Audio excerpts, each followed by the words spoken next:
Hello guys, welcome back to the channel. We are bringing back the prep talks, guys. We're bringing back the prep talks. So I know we're super excited. That's a series everybody really loved. So, like I said, we're bringing it back. Prep talks. So it is time, that time of morning where not many cars on the road, not many people out and about, and it's just me in the kitchen getting the protein ready for service today. And man, I hate this squirt bottle. All my other ones are in the wash. This one sucks. But yeah, so we're getting ribs, turkey, briskets on. We already put the sausage on the smoker for the day. Um, had a crazy thing happen yesterday regarding sausage, which was very disappointing. I had to toss like, I don't know, probably 30 sausage links, which was very depressing since, we make our sausage in house. It is quite the process for as much sausage as we're doing. So that's not only a decent amount of money or potential sales, but also all the hard work. But what happened was I started cooking my sausage on my vertical smoker. That way I could separate it from all the other meats and allow it to cook at a much lower temperature. Since I don't cold smoke my sausages, um, I need to really do two things at once on service day. I need to get them that smoky flavor and color, but I also need to get them done in time for service. So it kind of puts two things on me, but I kind of prefer that way. I only want to put the sausage on the smoker once. I really don't want to do a full smoking, and it's worked for me. I've been doing that for months, no problem. But I was starting to run out of space on the 250 because you got to spread out the sausage link. So I started cooking them on my vertical smoker, and the vertical smoker, if you guys aren't familiar with the Old Country Pecos vertical smoker, it's got a ginormous water pan in it. And what happened was this water pan was full of grease from last weekend. And I did not know that this grease was sitting in there like that. So what happened was when I put the sausages on and walked away, all that hot grease after the fire started splattered all over my beautiful sausages. So I had a bunch of black, greasy sausages, and that was just no bueno. You know, obviously, first thought is, well, can you wipe it off? No, no. I tried. There was just too much of it had splashed up onto the sausage links. Too much of it had burned into the sausage. It was, it was a nightmare. It was a nightmare. Put me behind yesterday morning for sure. And then it took out a good amount of my sausage because, I only make enough for what I know we're going to sell, right? I want to sell out model. I don't make a bunch of extra food, or at least I try not to. And so, losing 30, 35 sausage links puts me behind for today and Sunday. And it doesn't allow me to cook as many sausages as I would like unless I wanted to grind some more. And all my pork butts are frozen, so not wanting to go to the store and spend more money on pork butt and have to grind on top of everything else, that just leaves us with, you know, making less sausage each day for today and tomorrow, which means we're going to sell out of sausage sooner. Kind of is what it is at this point. That's the decision that was made. But yeah, so what I did was I got rid of that water pan completely because it's just a big greasy mess. It's horrible to clean and it's not needed. I'm in Houston. I'm in the Houston area. It's very humid, very moist year round. We don't really need to worry about moisture And I don't like using water pans anyway. So yeah, we got rid of that.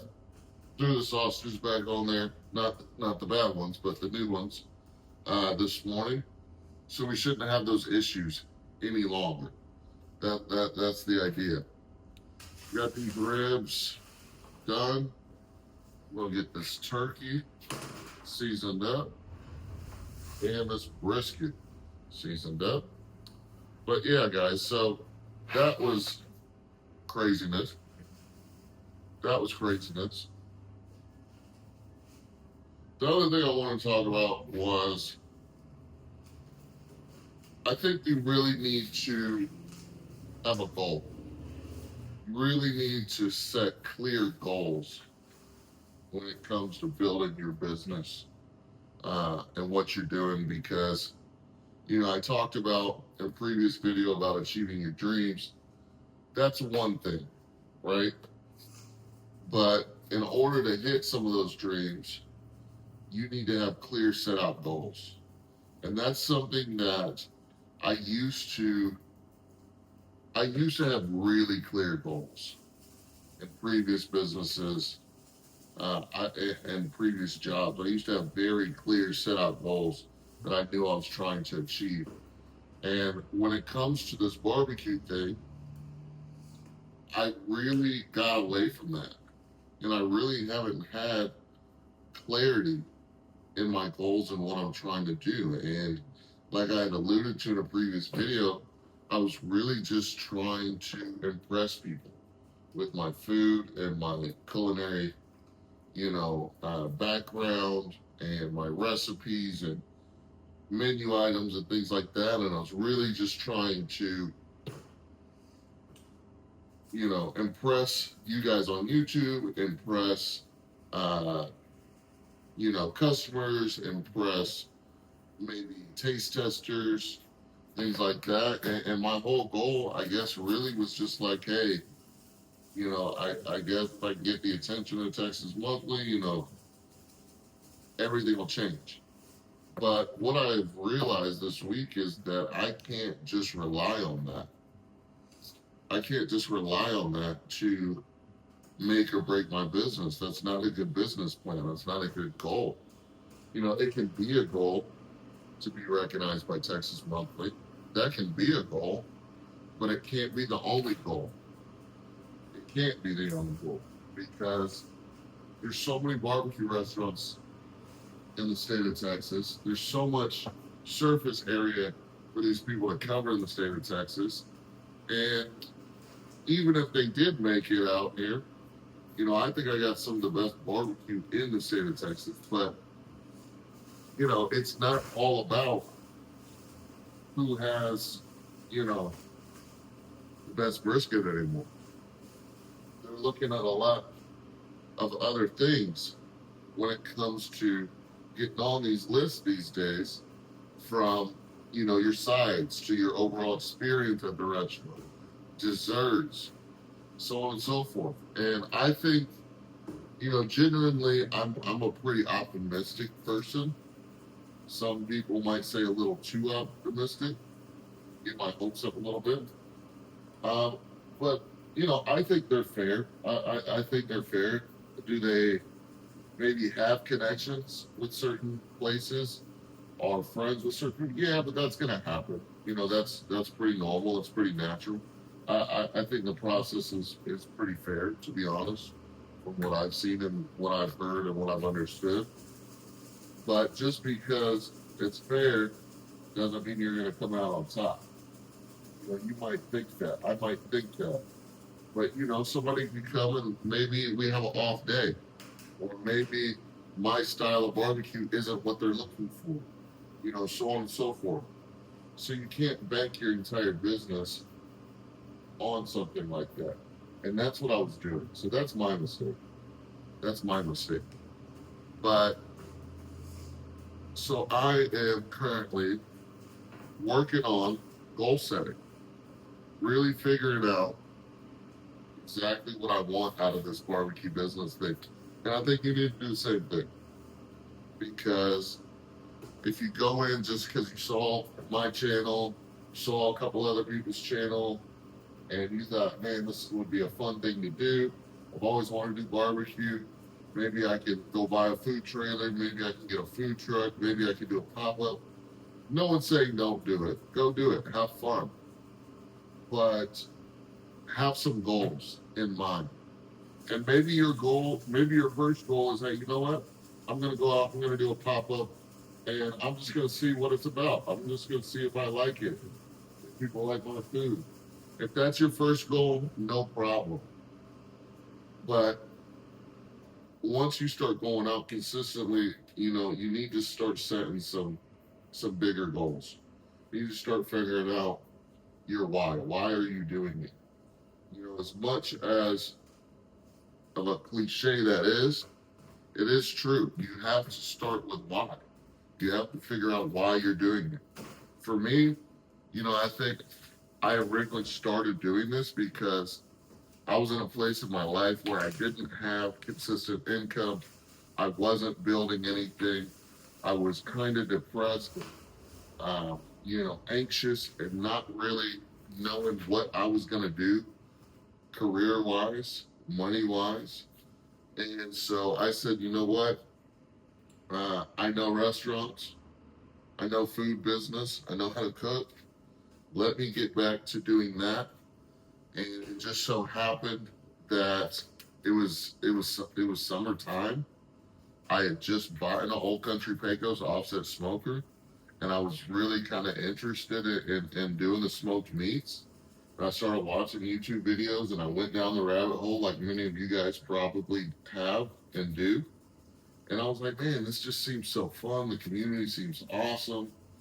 And if I could combine what I'm learning in barbecue with my restaurant experience, this could really be something. And so I got very hopeful, very excited. And I said, you know what? I'm not doing anything else productive at the moment. Let me give this barbecue thing a shot. And here we are. Here we are. And so that was then. But now I haven't redid any of my goals. My goal was to get into the game and start making some money. And now I've built a business to where I am. We've talked about videos as far as profit and taking money home, right? Things like that. And so that's a work in progress. But the business itself produces revenue. And that's, that's the hardest part is getting money in the door. That's the top line. And right now we're doing a pretty decent job at that. It's just about managing the rest of the P&L to make sure that, we're profitable enough to where I can pay myself. So we're working on the next set of goals for the business. We're working on the next set of goals. Like I said, at the beginning, it was just like, hey, can I make money doing this, real money doing this? And I've proven I can do that. And then the next goal that I had set was, hey, get recognized by Texas Monthly. But once again, that can't be the only goal. So now I got to step back and calculate and figure out, okay, what do I need to do to hit my other goals? What are my other goals? Well, right now, my biggest goal is to be profitable enough to pay myself a decent wage. What's a decent wage? Well, I'm not trying to do this for free. So my goal for the month of July is to be able to take home $4,000. Which, some of you guys who work a normal job, you might say, well, shoot, that doesn't seem like a hard goal. But when you're in business, especially in a new food service business, that's a hefty goal, man. That's a hefty goal. There's always something that needs to be purchased when you're running a restaurant. There's always expenses that are more than you would like. Labor, food cost, so on and so forth. And it takes time as a restaurant owner to get those costs locked in and get them dialed in exactly where you need them to where you can actually be taking profits home. You know, I've done all the reinvesting. Every dollar of profit that I've made here has been reinvested into the business thus far. I haven't taken a paycheck since I started this business in September of last year. So now, now my number one goal is to take profits, man. Take profits. So that means making some tough decisions. That means cutting back on some things. Like I had mentioned in a previous video about, you know, are you a chef or a cutthroat business owner? You know, that means cutting labor. That means changing the menu to reflect items that are going to be profitable for your business. That means eliminating items that you might know and love, your customers might know and love, but they're just simply losers when it comes to making money.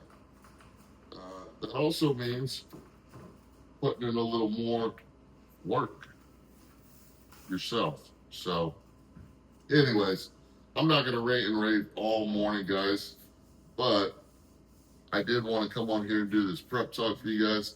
One of my other goals is to post videos more consistently. You know, I was on a good stretch months ago of posting videos pretty much every day while I was getting this place ready to open.